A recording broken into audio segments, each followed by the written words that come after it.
adalah pembelajaran yang Bapak Ibu lakukan di tempat Bapak Ibu masing-masing, tapi divideokan. Ya, direkam, kemudian ya diedit, dipotong-potong sedemikian rupa, nanti menjadi 40 menit, kemudian diunggah, lengkap dengan RPP dan perangkat-perangkat lainnya. Mohon ini nggak usah ada yang coret-coret ya. Ini sudah mulai dari satu coretan. Bisa dihapus nggak, Mas?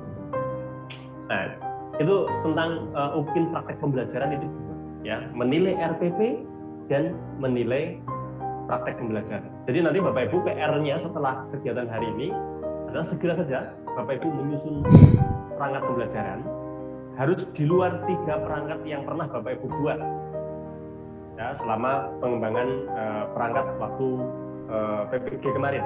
Harus mengembangkan yang baru. Kan nggak masalah, Bapak Ibu kan guru pasti punya banyak dokumen yang bisa tinggal di-upgrade, dipermak, diperbaiki sedemikian rupa. Wah, ini Bu Sri Rezeki ya, main coret-coretan. Bisa dihentikan Bu Sri Rezeki ya.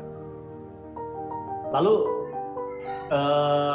mengajar ya, setelah nanti Bapak Ibu menyiapkan RPP-nya, Bapak Ibu mengajar. Ini bebas ya, memilih kelas silahkan, tidak ada pembatasan harus kelas berapa, nggak masalah. Pokoknya yang batasannya adalah RPP ini belum dipakai selama PPL, itu aja.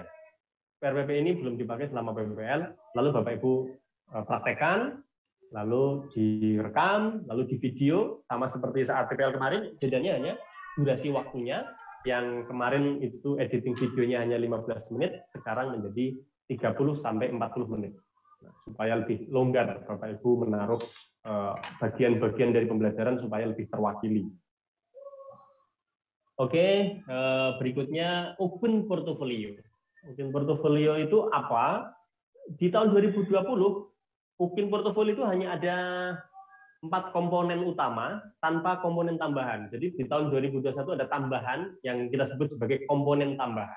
Sehingga total nanti menjadi ada 6 komponen. Terdiri dari 4 komponen utama dan 2 komponen tambahan, yakni malah belum ya. Nanti ya di belakang nanti akan diceritakan apa saja komponen utama dan komponen tambahan.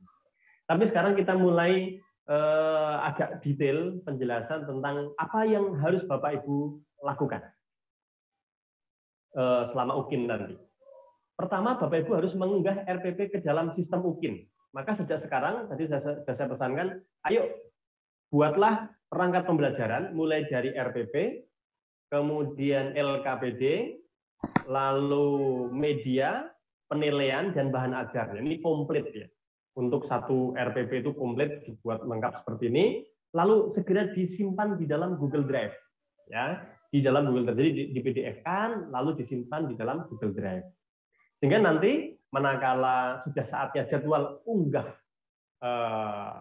RPP ke sistem UKIN, nanti akan diterangkan oleh teman-teman IT, Bapak Ibu sudah tinggal unggah gitu. Sudah ada linknya disiapkan. Nah, jangan lupa link yang Bapak Ibu siapkan haruslah link yang bisa diakses oleh siapapun. Jangan sampai ada kejadian-kejadian saat dosen mengeklik ternyata need akses, butuh akses. Wah, belum apa-apa, mood dosen, mood guru penilai mulai turun.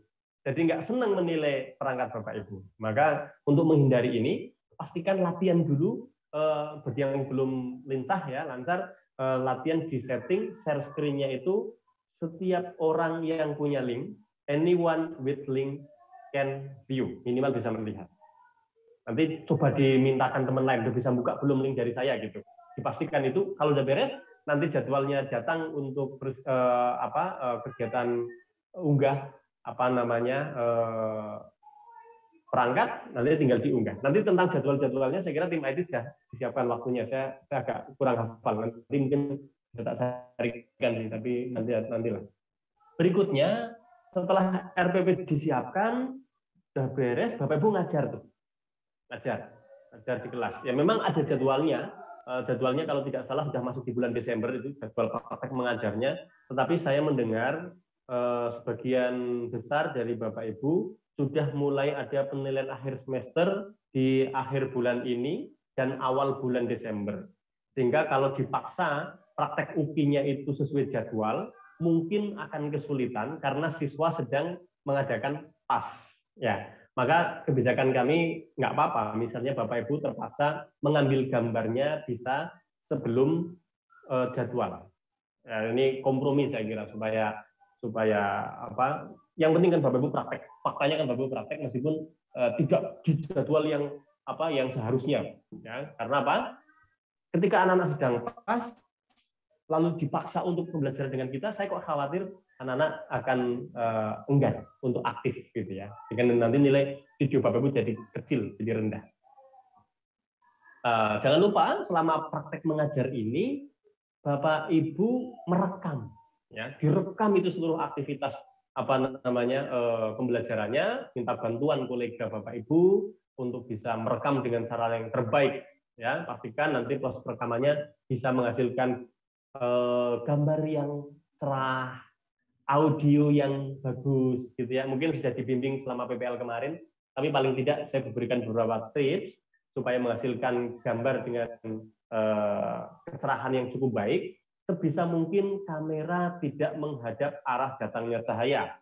Jadi jangan hadapkan kamera ke jendela, jangan hadapkan kamera ke pintu yang sedang terbuka, begitu misalnya ya. Diupayakan seperti itu. Jadi kamera mungkin tetap mobile ya, bisa mengambil gambar anak yang sedang aktif, sedang praktikum, sedang diskusi gitu ya.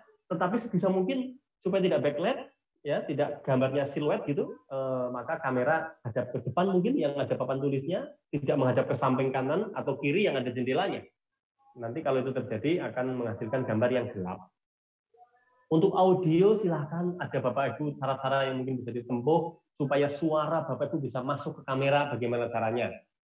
Ya, ada yang terpaksa kemarin menggunakan mikrofon, ada yang menggunakan headset, macam-macam lah, silahkan supaya suaranya cukup indah, cukup enak didengar oleh tim penguji nanti. Lalu setelah videonya diedit, ya, setelah Bapak Ibu merekam, berikutnya diedit. Durasinya 30 sampai 40 menit, ya. Kalau PPL kemarin 15 menit. Sekarang diberi waktu 30 sampai 40 menit. Pastikan ada caption-nya, ya. Ada caption apa? Pembukaan, ada caption inti dan penutup. Bahkan kalau Bapak Ibu memilih model pembelajaran tertentu, bagus banget tuh kalau misalnya dalam video itu juga nampak. Misalnya Bapak Ibu pakai Discovery Learning, itu ada langkah-langkah Discovery Learning tertulis, ya. Ketika Bapak Ibu sedang menyelenggarakan aktivitas mengumpulkan data misalnya di dalam salah satu langkah Discovery, maka muncul itu kata-kata mengumpulkan data dan seterusnya. Intinya cukup informatif, cukup komunikatif sehingga dosen itu enak menilainya. Oh betul, menggunakan model tertentu. Buktinya ini, kegiatannya ini ada kata-katanya begini, ada captionnya begini, mudah sekali untuk dinilai. Ya, kalau sudah diedit dengan baik, sudah dipastikan memotong-motongnya cukup baik, ya, bagian-bagian pembukaan terwakili, inti terwakili, penutup terwakili, lalu simpan di Google Drive. Sebisa mungkin ini Google Drive yang berbeda ya, linknya berbeda dengan yang RPP tadi.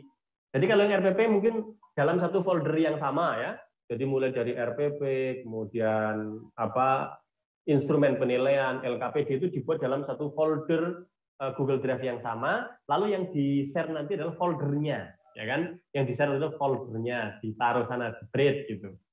Maka nanti seluruhnya akan terbaca oleh penilai. Demikian pula video, buatkan sebuah folder, ya, buatkan sebuah folder video. Meskipun Bapak Ibu belum selesai mengedit video, Bapak Ibu sudah bisa membuat foldernya dulu, masih kosong kan? Dan folder ini punya link, bahkan Bapak Ibu ketika belum selesai mengedit video, kemudian Bapak Ibu pengen mengunggah linknya sudah ada, nggak apa-apa, karena untuk mengunggah link ini ada batas waktunya. Sering terjadi peristiwa mahasiswa itu ngedit video kan mungkin butuh waktu lama ya, apalagi mengunggah ke Google Drive juga butuh waktu lama, betul kan? Sehingga ternyata sampai batas waktu pengumpulan link video kita belum selesai mengunggah linknya. Sehingga akhirnya kita tidak punya video yang bisa dinilaikan dan menyebabkan mahasiswa ini tidak lulus. Itu sering terjadi, ya. Untuk menghindari ini, saya sarankan yang ditaruh itu link folder saja, ya, link folder Google Drive. Disiapkan dulu, kita buat folder di Google Drive video praktek pembelajaran, dibuat folder itu dulu. Lalu ambil linknya, lalu kapan ada jadwal unggah link, taruh saja dulu link ini, meskipun masih kosong belum ada videonya nggak apa-apa. Semoga paham ya yang saya maksud ya. Kalau belum paham nanti boleh ditanyakan. Nah nanti kalau sudah selesai edit, baru diunggah, nggak apa-apa. Bahkan misalnya saat jadwal pengumpulan link itu sudah ditutup, Bapak Ibu masih bisa mengunggah link videonya karena unggahnya hanya di link kita sendiri. Adapun link video Google Drive-nya sudah tercantol di sistem, sehingga manakala sudah tutup kita nggak masalah. Nanti seperti ini mungkin bisa dipraktekkan oleh tim IT atau bagaimana supaya nanti ini mencegah kasus di mana mahasiswa tidak lulus gara-gara sampai batas waktu pengumpulan link, Bapak Ibu belum mengunggah link itu gara-gara videonya belum selesai diedit. Padahal sebetulnya ada cara, ada trik yang enak, yang nyaman, bahwa Bapak Ibu bisa titip link kosongan dulu. Tapi link kosongan ini berupa folder ya. Link folder kosongan nggak apa-apa. Nanti begitu proses editing video selesai, baru kita unggah. Unggahnya itu pun juga butuh waktu lama. Bayangkan Bapak Ibu, 40 menit video loh ini. Video berdurasi 40 menit butuh waktu cukup lama untuk mengunggahnya. Maka paling aman menurut saya siapkan dulu foldernya. Ya. Folder RPP siapkan, folder video siapkan. Begitu ada jadwal unggah link RPP, unggah dulu linknya, unggah dulu link videonya. Isinya bisa menyusul. Ya, isinya bisa menyusul. Itu trik yang menurut saya bisa menghindarkan Bapak Ibu dari kegagalan UKIN gara-gara telat unggah video atau telat unggah RPP. Oke, nah di samping mengunggah RPP dan mengunggah video, Bapak Ibu juga harus mengunggah fakta integritas bermaterai 10.000 mestinya ya, dengan form yang nanti akan di-share oleh tim admin LMS pasti ke grup WhatsApp Bapak Ibu ya. Nanti ada formatnya, Bapak Ibu membuat fakta integritas yang mengatakan bahwa seluruh perangkat yang diunggah pada UKIN itu memang betul-betul milik Bapak Ibu. Ya, RPP-nya memang dibuat oleh Bapak Ibu, videonya memang dibuat oleh Bapak Ibu, termasuk portofolionya nanti semuanya adalah memang sertifikat Bapak Ibu sendiri, bukti-bukti lainnya juga merupakan milik Bapak Ibu sendiri. Lalu RPP, portofolio, video pembelajaran, dan fakta integritas itu nanti diunggah, diisikan selambat-lambatnya 3 hari sebelum pelaksanaan penilaian UKIN. Nanti ada jadwalnya Bapak Ibu ya, akan ada day to day-nya, kapan Bapak Ibu harus unggah RPP, kapan Bapak Ibu harus unggah video, kapan Bapak Ibu harus unggah portofolio, ada jadwalnya masing-masing, nanti saya kira akan di-share oleh Mas Aka dan tim IT yang lain. Lalu tata tertib Bapak Ibu, ini perlu dipahami seawal. Pada bagian awal video, peserta menunjukkan kartu peserta. Kartu peserta UKIN. Nanti Bapak Ibu akan ada sistem yang akan di-share oleh admin LMS masing-masing, bahwa Bapak Ibu harus mendaftar dulu ya. Mendaftar mengikuti serangkaian UKM PPG. Nah, lalu kalau sudah mendaftar, lalu Bapak Ibu akan memperoleh kartu peserta. Nah, kartu peserta ini akan ditunjukkan oleh Bapak Ibu di awal video. Nah, tapi mungkin kartu ini akan diperoleh agak belakangan. Nggak apa-apa. Kan ini bisa diedit ya. Yang penting bajunya sama ya. Maksudnya begini, Bapak Ibu bisa mengambil videonya misalnya hari Senin pekan depan. Misalnya. Hari Senin Bapak Ibu mengambil video. Padahal hari Senin Bapak Ibu belum dapat kartu peserta. Terus gimana? Ya nggak apa-apa. Praktek-praktek aja ya. Mengajar saja, divideokan. Nanti ketika kartu peserta sudah diperoleh, lalu Bapak Ibu bikin video, bikin tayangan tentang memperkenalkan. Nama saya Sabar Nurman, peserta PPG IPA angkatan keempat UNY, misalnya begitu, sambil menunjukkan kartunya itu. Lalu ini ditaruh di bagian awal video. Kan bisa, ini kan editan kan gitu. Oke, lalu dalam praktek pembelajaran, peserta memakai pakaian yang rapi dan sopan. Pastikan itu, karena ini juga nanti akan dinilai oleh tim penilai UKIN. Ya, ada item tentang kesopanan, kerapian berbusana, kepatutan berbusana, dan lain-lain. Video dibuat dalam satu rangkaian waktu pembelajaran. Jadi nggak boleh bikin video itu terpotong-potong ya. Artinya gini, video pembelajaran kok misalnya ada praktek yang hari Senin atau praktek hari Selasa digabung, nggak boleh. Itu harus satu rangkaian. Buktinya apa? Ya apa-apanya sama, siswanya sama, kemudian baju yang kita pakai sama. Saya kira ini nggak ada masalah. Lalu video pembelajaran UKIN dibuat setelah pelaksanaan PPL ketiga, pastikan itu, ya, bukan sudah ya, praktek PPL kemarin terakhir hari Senin, dan meskipun sebetulnya ada jadwal khusus untuk praktek itu tanggal 4 atau tanggal berapa nanti akan ditampilkan. Tapi tadi karena ada informasi bahwa dalam waktu dekat ini anak-anak sudah harus pas dan akan kesulitan kalau mengambil video di saat pas, maka silakanlah Bapak Ibu kapan Bapak Ibu bisa mengambil gambar. Tapi memang sebaiknya nanti harusnya real perekaman ada muncul ya tanggal, bulan, dan jamnya itu. Oke, kemudian ya ini dia. Link ini sudah bisa Bapak Ibu akses di halaman tadi ya. Saya tunjukkan sebentar tentang apa sih yang dinilai sebetulnya di praktek pembelajaran itu. Nah, kalau Bapak Ibu buka linknya itu muncul sekian banyak ya, sekian banyak instrumen. Intinya instrumen RPP dan instrumen PP. PP itu praktek pembelajaran. Untuk tiap level pendidikan berbeda-beda. Misalnya untuk BK tersendiri, ya. Kemudian untuk PG PAUD sendiri, PGSD sendiri, PJOK sendiri, PLB sendiri, seni budaya sendiri, SMK lain lagi gitu ya. Nah, saya mungkin akan memberikan contoh yang umum saja, yaitu untuk yang SMP dan SMA. Ini kan paling banyak ya. Mapel SMP dan SMA itu ini linknya. Untuk yang RPP dan PP masing-masing ada. Kita lihat sebentar. Ini untuk yang RPP. Bagaimana menyiapkan RPP yang nanti bisa memperoleh nilai tinggi ya.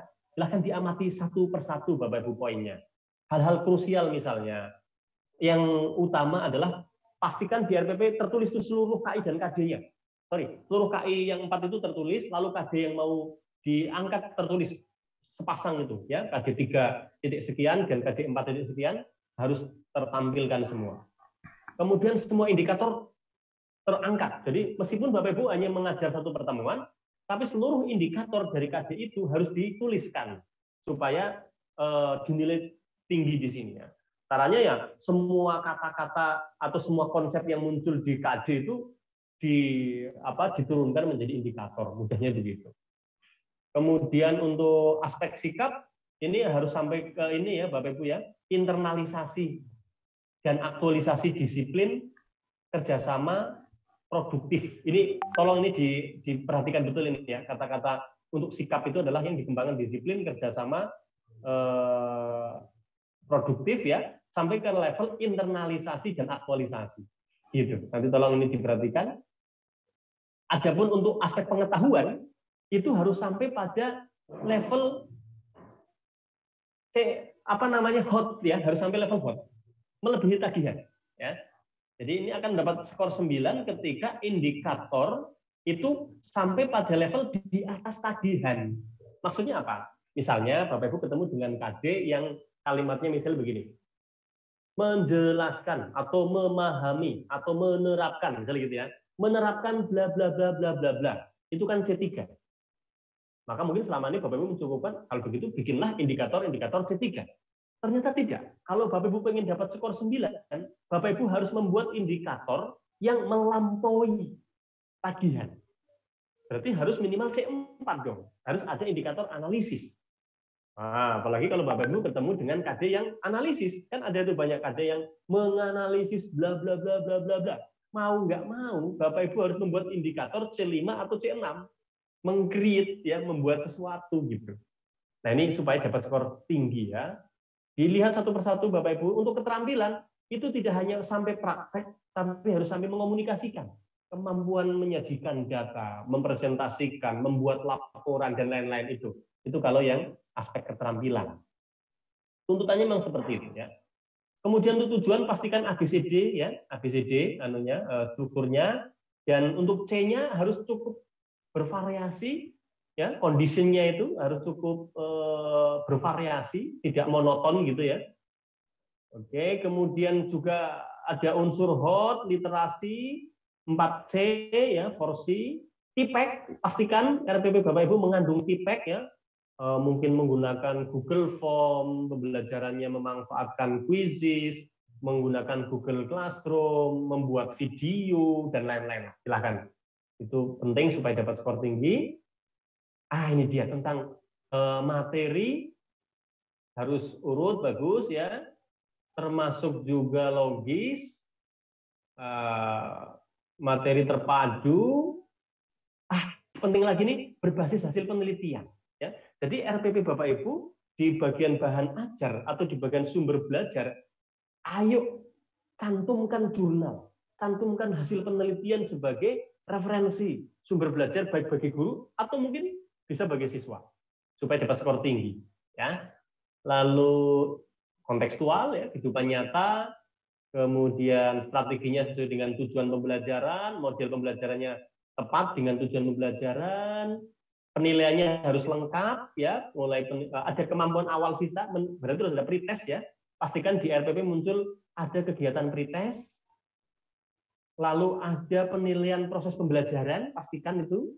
Jadi harus ada penilaian proses, lalu penelitian itu lengkap baik pengetahuan, keterampilan dan sikap. Jadi di bagian RPP harus lengkap ada penilaian pengetahuan, keterampilan dan sikap. Nah, itulah instrumen penilaian RPP yang bisa membantu Bapak Ibu supaya RPP-nya dinilai tinggi, itu yang harus disediakan. Ini untuk yang SMP SMA ya. Nanti untuk yang lainnya bisa dibuka masing-masing, tapi kira-kira samalah polanya ya. Lalu yang praktek pembelajarannya bagaimana? Ini yang video prakteknya itu dinilai seperti apa? Ya, pertama guru harus menyiapkan peserta didik ya, mengucapkan salam, menanyakan kondisi segala macam, nanti dibaca. Kemudian harus ada memotivasi siswa, memberikan apresiasi, lalu menyampaikan tujuan pembelajaran, lalu menyampaikan pentingnya materi ini, gitu kan? Lalu menyampaikan ini yang garis besar kegiatan pembelajaran. Jadi kalau bisa dibuat di PPT-nya itu. Jadi selama pembelajaran, langkah-langkah yang akan dialami siswa apa saja, itu dituliskan, itu keren itu. Dapat skor 9 nanti. Kemudian ada pretest ya, mengecek kemampuan awal siswa, lalu ya ini sudah menyampaikan materi dengan benar, ini terkait dengan penguasaan materi ya, ke bawahnya seperti itu. Kemudian menggunakan TPEC ya, modelnya jalan, langkah-langkahnya sesuai, lalu ada assessment as learning, lalu di bagian akhir kegiatannya adalah menyimpulkan, lalu membuat evaluasi hasil belajar dan refleksi serta tindak lanjut. Itu yang harus ada di bagian penutup ya, yaitu menyimpulkan, evaluasi, refleksi dan tindak lanjut kalau kepengen skornya maksimal ya. Sedangkan yang bawah itu ya skornya Bapak Ibu harus tampil memesona itu aja ya. Ceria, kemudian tenang, memberi perhatian, keserasian busana, ya, memotivasi peserta didik, berwibawa. Ini prinsipnya yang sifatnya keterampilan untuk menghadirkan guru yang memesona lah ketika mengajar gitu ya. Kira-kira itu nanti bisa dibaca sendiri. Nah, kita kembali ke PTP. Tadi sudah sampai RPP dan PP itu dinilai seperti apa? Begitu cara penilaiannya, Bapak Ibu. Nah, berikutnya masuk ke portofolio. Nah, tadi sudah saya sampaikan bahwa portofolio di tahun 2021 itu ada tambahan 2 komponen tambahan. Ya. Kalau di tahun lalu hanya 4 ya. Mungkin kalau Bapak Ibu pernah nonton video saya, waktu itu saya hanya menampilkan 4 ini portofolio itu, yaitu bicara soal penelitian dan publikasi, refleksi diri, pencarian informasi baru dan inovasi. Nah, di tahun 2021 ini tambahannya ada 2 yang saya buat merah itu, yaitu prestasi dalam sebuah kompetisi dan pengabdian pada masyarakat. Mari kita lihat satu persatunya. Pertama, untuk portofolio penelitian dan publikasi. Ini dia. Bapak Ibu mungkin sudah pernah membaca dokumennya ya. Jadi Bapak Ibu, nanti kami itu nggak bisa membantu apa, nggak bisa memberi nilai yang lebih atau yang kurang. Karena kami nanti berfungsi kayak robot aja gitu, karena sudah ada rubriknya. Dan di sistem kami nggak bisa memberi yang berbeda dengan rubrik. Misalnya begini, kalau Bapak Ibu, guru keren yang pernah suatu ketika menulis jurnal internasional, maka misalnya ini ada dosen yang sentimen ya, misal itu sama mahasiswa, lalu diberi nilai 2, ya nggak bisa. Karena sudah ada standarnya 3, di sistem langsung muncul. Kalau kita ACC ini memang ada jurnal, ya sudah 3 nilainya. Misalnya seperti itu, tapi insya Allah sih tidak ya. Kalau kami justru membantu. Tetapi kemampuan membantu kami juga dibatasi. Misalnya kok ini ada guru kok yang portofolionya sedikit ya. Nah, biar dulu saya tambahin nilainya. Ya nggak bisa. Ya misalnya ada guru yang nggak ada publikasinya. Terus biar ada nilainya gimana ya? Kita kasih nilai gitu. Ya nggak bisa. Gitu. Atau banyak yang kosong, penelitian tidak ada. Kemudian pencarian informasi baru hanya mengikuti satu webinar. Inovasi tidak ada, prestasi nggak pernah ikut lomba. Pengabdian bagi masyarakat pernah jadi panitia apa di tempat mana gitu. Setelah dihitung ini nggak mungkin lulus. Lalu dosen mungkin kepengen membantu. Oh kalau begitu ini untuk yang pencarian informasi baru yang hanya satu ekor itu tak beri nilai tinggi gitu. Ya nggak bisa. Karena apa? Masing-masing sudah ada batasannya. Sudah ada, misalnya kalau saya memberi nilai lebih, disebutkan oleh sistem, Pak Sabar nggak boleh ngasih nilai segitu, nggak bisa tersimpan. Kenapa? Karena untuk nilai item itu maksimalnya sekian, kayak gitu. Nah, misalnya ini publikasi internasional itu maksimalnya 3, nggak bisa diberi nilai lebih. Bapak Ibu membuat jurnal nasional Sinta 1, Sinta 2, ini akreditasi lah, mudahnya dulu ada akreditasi A, B gitu ya, sekarang pakai S1, S2, S3 sampai S4 ya. Sinta 1 itu jurnal terbaik di Indonesia, S2 ya nomor 2 begitu seterusnya. Itu kalau Bapak Ibu pernah bikin jurnal yang sudah terindeks Sinta 1, Sinta 2, S1, S2, skornya 2,5. Jurnal yang bukan Sinta 1, Sinta 2, tapi sudah ada ISSN, ada DOI-nya, dapat skor 2. Jurnal nasional yang belum terindeks apa-apa begini, maka nilainya 1,5. Kalau Bapak Ibu pernah membuat PTK, lalu PTK-nya diseminarkan di sekolah, dapat skor 1. Buktinya pernah diseminarkan, misalnya ada daftar hadir ya. Jadi nanti Bapak Ibu melampirkan apa itu laporan PTK-nya plus apa itu daftar hadir seminarnya. Itu kalau kepingin dapat skor 1. Kalau PTK-nya hanya laporan, belum pernah diseminarkan di sekolah, maka nilainya 0,5. Kalau Bapak Ibu pernah punya best practice, itu di jurnal, di prosedur internasional, nilainya 3. Begitu seterusnya, masing-masing ada skornya ya. Tulisan Bapak Ibu di mass media provinsi, kabupaten, web resmi, bukan blog pribadi, skornya 1. Misalnya Bapak Ibu pernah buat tulisan, lalu dimuat oleh webnya Dinas Pendidikan Kabupaten Kota Bapak Ibu gitu, dapat skor 1. Bapak Ibu pernah membuat tulisan ditaruh di Kompas, dapat 1,5. Masing-masing ada skornya ya. Ini rubrik penilaian untuk item pertama portofolio, yaitu penelitian dan publikasi. Jadi silakan cek Bapak Ibu selama 3 tahun terakhir, ya, selama 3 tahun terakhir sebelum Bapak Ibu ikut PPG itu berapa kali atau mana buktinya Bapak Ibu pernah membuat PTK misalnya. Kalau ada, taruh ya. Kalau ada, taruh. Nanti untuk tanggalnya saya cek lagi ya. Yang jelas harus 3 tahun sebelum Bapak Ibu mengikuti PPG. Nanti saya cek jadwalnya. Batas portofolio itu kapan ya. Nanti saya bantu cekkan. Intinya 3 tahun sebelum Bapak Ibu ikut PPG. Pernah membuat PTK tahun 2020 pasti bisa. Pernah membuat PTK di tahun 2019 pasti bisa. Tapi yang di 2018 belum tentu karena nanti saya cek mulai tanggal berapa Bapak Ibu ikut PPG. Oke, jadi nanti Bapak Ibu begitu nanti akan dilatih, begitu masuk ke sistem UKIN akan ada form, ada formulir untuk mengisikan. Pernah membuat apa? Pernah membuat PTK, belum diseminarkan ya. Lalu diunggah. Satu persatu unggahnya. Diunggah satu, maka nanti akan ada satu form penilaian, nanti dosen akan memberi nilai 0,5. Misalnya seperti itu. Berikutnya, ini, bagaimana kalau penulisnya bareng-bareng, rombongan? Rumusnya seperti ini. Kalau Bapak Ibu menjadi penulis utama, maka Bapak Ibu akan mendapat 60% dari skornya. Kalau menjadi penulis kedua, 40%. Jika 2 penulis.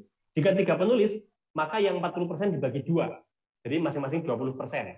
Kalau berapa misalnya? 4 penulis ya, 4 penulis, maka yang 40% dibagi 3. Ya, entah berapa, pokoknya ketemunya 40% bagi 3. Begitu seterusnya cara menghitung kalau Bapak Ibu penulis rombongan bareng-bareng. Berikutnya yang kedua, portofolio pertama clear ya tentang penelitian, publikasi, jurnal, proceeding seperti itu. Nah, sekarang yang kedua adalah refleksi diri Bapak Ibu. Apa itu refleksi diri? Refleksi itu mudahnya Bapak itu kan guru ya, pernah ngajar. Nah, setelah ngajar perlulah kita merefleksi cara ngajarnya sudah baik atau belum. Kira-kira kalau mau diperbaiki apanya, begitu kan? Itu namanya refleksi diri. Nah, contohnya seperti ini nih. Yang mudah saja, Bapak Ibu ya. Refleksi diri termasuk merefleksi terhadap perencanaan, pelaksanaan, asesmen pembelajaran. Yang paling mudah itu asesmen. Misalnya begini. Di tahun 2020, Bapak Ibu ada kegiatan PAS penilaian akhir semester 2 kali. Ya kan? Maka Bapak Ibu sudah punya dua cadangan untuk refleksi diri. Yaitu apa? Di semester 1 pasnya dianalisis, ya. Hasil penilaian akhir semester siswa dianalisis. Bahkan tidak harus pas. Penilaian harian pun boleh dianalisis. Ya, apa yang dianalisis? Simpel saja. Misalnya dalam penilaian harian tersebut kita buat daftar nilainya. Ya, lalu ada nilai siswa masing-masing, kemudian dicek berapa siswa yang sudah mencapai KKM, ya. Nanti ada keterangan kan tiap siswa mencapai KKM, belum mencapai KKM, gitu, sehingga ada ringkasan berapa siswa belum mencapai KKM, berapa siswa sudah mencapai KKM. Terus pada indikator pembelajaran apa yang siswa itu kebanyakan kesulitan mengerjakan soal, gitu kan? Sehingga nanti refleksinya ada rekomendasi tahun depan ketika kita ketemu dengan KD ini, maka kita perlu concern pada indikator ini dengan cara bagaimana, gitu. Harus ada solusi itu yang namanya refleksi. Refleksi terhadap proses asesmen pembelajaran. Itu contohnya seperti itu. Refleksi terhadap proses pembelajaran juga bisa dengan cara misalnya begini, Bapak Ibu kan guru itu pasti punya supervisor. Supervisor itu pengawas, bisa, kepala sekolah bisa. Mestinya pernah lah Bapak Ibu itu diawasi oleh pengawas ketika mengajar, ya kan? Ingat-ingat itu. Kapan para pengawas datang ke kelas kita, mungkin memeriksa RPP kita, mungkin memeriksa proses pembelajaran kita, lalu mereka memberikan masukan. Itulah refleksi. Mungkin waktu itu belum ditandatangani, ayo dimintai tanda tangan. Harus ada lembarannya kan? Harus ada lembaran kegiatan refleksi pelaksanaan pembelajaran oleh guru siapa, pengawas siapa, atau kepala sekolah siapa. Kemudian mungkin diberi deskripsi tentang pelaksanaan pembelajaran seperti apa, lalu saran dan masukan dari kepala sekolah atau guru atau pengawas itu seperti apa, lalu ditandatangani oleh kita dan oleh kepala sekolah mungkin atau oleh pengawas mungkin seperti itu, dokumennya begitu saja. Jadi itu namanya refleksi. Saya kira pasti Bapak Ibu pernah melakukan itu, kadang tidak dicatat saja. Maka kalau belum dicatat, tolong dicatat dan mintakan tuh tanda tangan kepada kepala sekolah, kepada pengawas. Disusulkan, diingat-ingat itu kapan itu pengawas dilakukan itu, bulan apa, gitu kan? Lalu dibuatkan dokumennya. Lalu bisa juga refleksi terhadap hasil penelitian. Nah, kalau Bapak pernah meneliti, lalu laporan penelitiannya dimintakan pendapat dari orang lain melalui sebuah seminar juga bisa, itu refleksi. Lalu melakukan refleksi terhadap pengembangan karya, inovasi. Misalnya Bapak Ibu selama pandemi sejak tahun 2020 awal membuat video pembelajaran, misalnya gitu kan? Buat video pembelajaran, lalu videonya dimintakan penilaiannya oleh kepala sekolah, oleh pengawas misalnya, Pak tolong video saya diberi masukan, rekomendasi Bapak Ibu apa gitu ya, lalu mereka menuliskan masukannya, ditandatangani, itu adalah contoh refleksi pengembangan karya inovasi. Jadi yang diunggah adalah ininya, dokumen refleksinya ya, bukan videonya, karena nanti video akan ditaruh di tempat lain. Tapi yang ditulis di sini adalah refleksinya. Jadi masukan dari pengawas seperti apa. Sehingga saya yakin Bapak Ibu pasti bisa mengisi bagian refleksi diri. Kalau di bagian pertama penelitian, saya sering mendengar bahwa banyak Bapak Ibu yang belum melakukan PTK, mungkin akhirnya kosong. Tapi untuk rubrik refleksi diri, ayo jangan dikosongi. Isi. Eman kalau nggak diisi bisa nggak lulus. Kalau penelitiannya kosong, refleksi diri kosong, lalu nanti bagian berikutnya sedikit, hampir bisa dipastikan nanti nggak lulus. Ya, maka ayo refleksi diri pasti punya, pasti ada, tinggal dicari dokumennya, lalu dibuatkan, gitu ya. Berikutnya yang ketiga, yaitu mencari informasi atau pengetahuan dalam forum ilmiah. Bapak Ibu ikut diklat, ya. Diklat pasti buktinya ada sertifikat. Nah itu yang diunggah. Ya, yang diunggah dalam hal ini adalah sertifikat. Mengikuti diklat X, mengikuti diklat Google Classroom, mengikuti diklat Google for Education, mengikuti diklat Microsoft, macam-macam itu. Harusnya sertifikat yang baik adalah ketika di halaman belakangnya itu ada informasi jumlah JP-nya, ada mata kursusnya, mata diklatnya, lengkap dengan JP-nya. Nah, kalau ada itu, bisa masuk ke sini.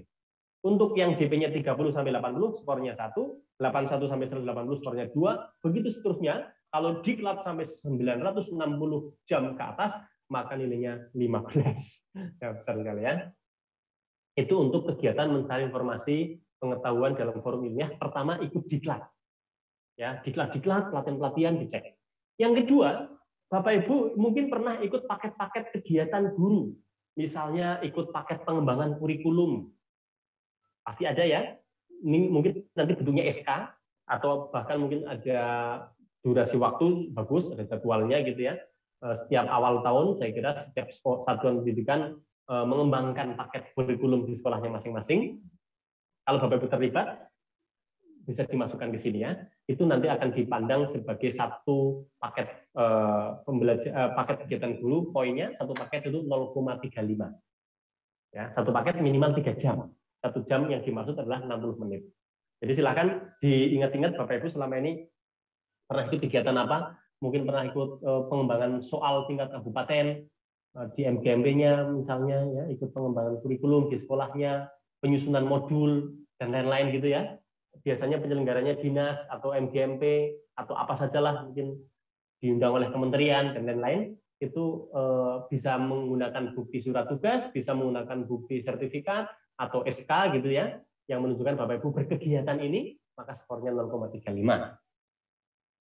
Yang ketiga, masih dalam item pencarian informasi baru, itu adalah kegiatan kolektif guru. Misalnya lokakarya, seminar, konferensi, itu kalau di zaman sekarang ada webinar termasuk di dalamnya ya. Silahkan Bapak Ibu diingat-ingat selama pandemi ini berapa kali ikut webinar. Unggah saja di sini. Ya, unggah saja di sini. Ini masuk dalam kegiatan lokakarya, seminar atau konferensi. Masing-masing memiliki skor dari tingkat internasional sampai sekolah atau gugus ya. Bapak Ibu misalnya menjadi pembicara di sekolah, itu nilainya 0,2 kalau pembicara. Tapi kalau sebagai pendengar itu 0,1. Buktinya pembicara apa? Nah, kalau sebagai pembicara, bukti fisiknya bukan hanya sertifikat sebagai pembicara, tapi ada ditambah artikelnya ya, atau PPT-nya yang dipakai mana gitu. Tapi kalau sebagai peserta sih cukup sertifikatnya saja. Sertifikat webinar taruh ya. Tapi kalau sertifikat sebagai pelatih, maka di samping ada sertifikat sebagai pelatih juga ditambahkan artikelnya mungkin atau PPT-nya yang menunjukkan bahwa Bapak Ibu betul-betul menyampaikan materi. Oke, itu adalah item ketiga, yaitu pencarian informasi baru. Jadi ada kegiatan diklat, ada kegiatan paket kegiatan guru, lalu ada kegiatan seminar-seminar kayak gitu. Masing-masing ada skornya seperti ini, silahkan dipahami. Yang keempat adalah menghasilkan inovasi baru. Ya, menghasilkan inovasi baru. Contohnya apa? Yang dekat-dekat dulu lah dengan kita lah ya. Bapak Ibu pasti pernah membuat lembar kerja peserta didik. Betul ya? Pernah buat LKPD yang dipakai sendiri di kelas. Itu sudah bisa Bapak Ibu. Ya, untuk kumpulan LKPD 1 semester diunggah jadi 1, maka nilainya setengah. Ya, dipastikan lagi nih tadi Pak Karno mengingatkan betul bahwa Bapak Ibu mengunggahnya itu harus 1 per 1 ya, nggak boleh digabung jadi 1 gitu, enggak. Sebuah LKPD dalam 1 semester diunggah sekali, semester 2 diunggah lagi, maka Bapak Ibu dapat skor setengah dan setengah jadinya 1. Tapi kalau diunggah sekali ya dapat skor setengah saja kan gitu. Nah, kalau LKPD-nya itu dipakai di level kecamatan, kabupaten, provinsi, itu skornya 1 Bapak Ibu. Kalau itu menjadi LKPD nasional, skornya 2. Nah, kalau Bapak Ibu bikin buku yang dicetak sendiri, dipakai sendiri, nilainya setengah. Bapak Ibu bikin buku yang diterbitkan dalam format e-book, tapi penerbit belum ber-ISBN gitu ya, bikin PDF lalu disebar kemana-mana, skornya 1. Buku teks yang sudah ber-ISBN, skornya 3. Buku Kemendikbud skornya 6, masing-masing ada skornya. Silakan Bapak Ibu, paling tidak pasti yang Bapak Ibu harusnya bisa unggah adalah LKPD atau modul yang selama ini Bapak Ibu pakai. Kalau modul mungkin jarang, tapi LKPD mestinya punya lah ya. LKPD yang Bapak Ibu punya, ayo diunggah. Untuk 1 paket itu skornya setengah, 1 semester ya. nanti kalau Bapak Ibu mengunggah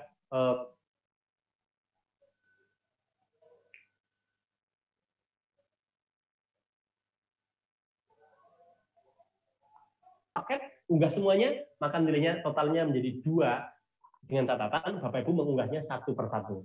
Untuk yang kelas 7 semester 1 diunggah dulu. Lalu kelas 7 semester 2 diunggah lagi gitu. Masing-masing ada skornya setengah. Kami nggak bisa menilai, misalnya Bapak Ibu mengirimkannya membuat diunggah sekali gitu. Maka tetap kami hanya bisa menilai setengah. Sistem nggak mungkin atau akan menolak kalau kami memberi nilai 1 atau 2 karena maksimalnya setengah. Sudah dibuat algoritmanya seperti itu ya Bapak Ibu ya. Nggak usah pengen praktis 2 kali aja, enggak. Harus satu persatu. Begitu kemudian contoh yang lain adalah menghasilkan buku dalam bidang pendidikan. Ya artinya mungkin wacana pemikiran kita di dunia pendidikan gitu ya. Belum BSDN 1, buku dalam bidang pendidikan yang dicetak setengah, begitu seterusnya dibaca sampai ke bawah, yang mungkin sering dibuat oleh Bapak Ibu yang di bawah-bawah ini ya. Misalnya alat peraga ini, alat peraga kompleks, alat peraga sederhana, masing-masing skornya, yang kompleks 2, yang sederhana 1. Bapak Ibu boleh mengklaim, ini alat peraga menurut saya kompleks nih. Saya misalnya membuat motor listrik, misalnya, membuat generator, rumit membuatnya, atau membuat karya apa lagi yang bisa dipakai untuk belajar anak-anak. Bapak Ibu mengklaim sebagai alat peraga kompleks, silahkan, nggak apa-apa. Tapi nanti biarkan dosen yang akan menilai. Kok gitu kok kompleks? Itu sederhana, maka dosen menilai 1 ya nggak apa-apa gitu kan. Tapi Bapak Ibu boleh mengklaim itu kompleks misalnya. Kemudian yang termasuk alat peraga kompleks itu adalah membuat video. Ya. Video berdurasi 30 menit, maka skornya 2. Video pembelajaran berdurasi 15 menit itu termasuk alat peraga sederhana, skornya 1. Aduh Pak, saya kok punya video tapi hanya durasi 7 menit. Unggah aja. Kalau saya menilai akan saya kasih setengah, ya karena 7 menit itu setengahnya 15. Kira-kira begitu. Jadi kadang kan kita membuat video tidak lama ya, hanya 7 menit, 10 menit, unggah saja nggak apa-apa. Biarkan dosen yang akan menilainya berapa. Tapi kami hanya diberi kewenangan maksimalnya 1, nggak mungkin lebih dari 1 kalau di bawah 15 menit. Silahkan Bapak Ibu pelajari satu persatu ya. Kalau teman-teman seni mungkin pernah buat seni kompleks apa, seni sederhana apa, membuat karangan lagu, membuat karangan tarian gitu, silakan. Bapak Ibu klaim saja ini seni kompleks ini seni sederhana itu. Ya, silakan. Ini biarkan Bapak Ibu yang mengklaim, tapi nanti biarkan juga dosen akan menilai termasuk yang sederhana atau kompleks. Silahkan, karya-karya Bapak Ibu selama 3 tahun terakhir dikumpulkan, dikolek, lalu nanti diunggah. Oh, unggahnya apa ini? Kalau misalnya Bapak Ibu orang IPA nih, lalu berhasil membuat model gunung berapi misalnya. Yang diunggah apa? Ya, pertama difoto dulu ya Bapak Ibu ya. Difoto dengan ada gambar Bapak Ibu memegang model itu. Minta bantuan orang lain, ini menunjukkan gambar kita. Terus dilengkapi dengan misalnya manualnya. Ya, alat ini dipakai untuk materi apa, tadi apa, segala macam ya, sehingga kita yakin bahwa itu yang membuat memang Bapak Ibu. Kemudian lagian Bapak Ibu sudah membuat materi kan, fakta integritas bermateri bahwa itu memang karya Bapak Ibu. Jadi difoto kalau memang bentuknya benda-benda 3 dimensi.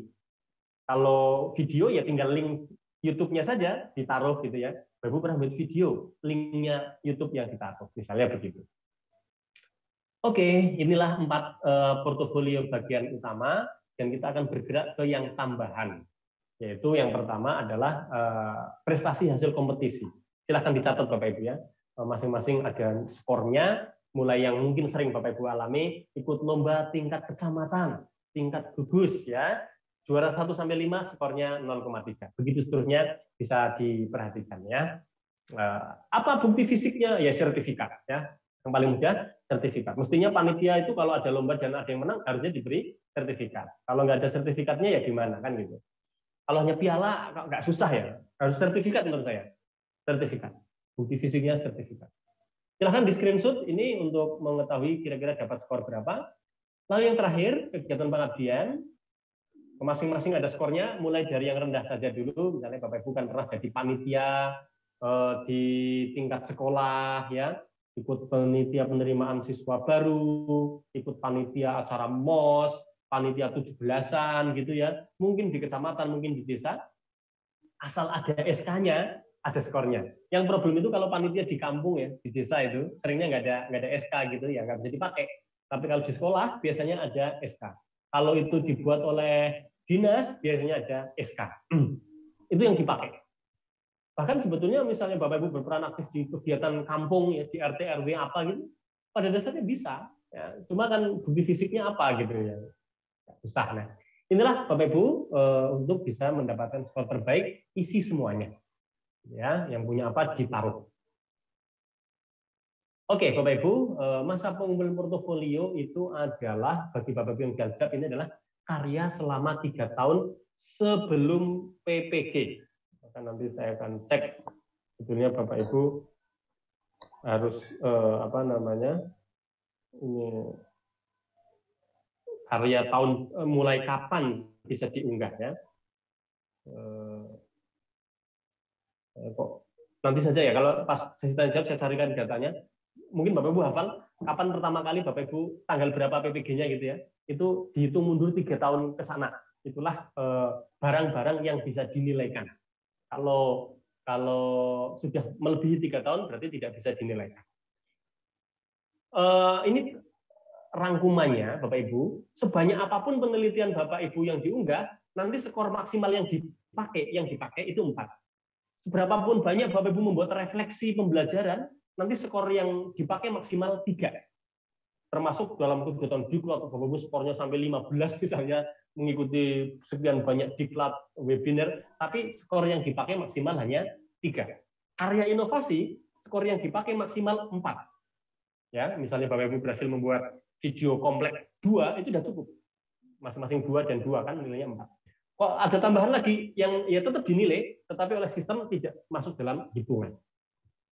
Prestasi kompetisi maksimal 1,5, pengabdian juga 1,5, sehingga total skornya adalah 10.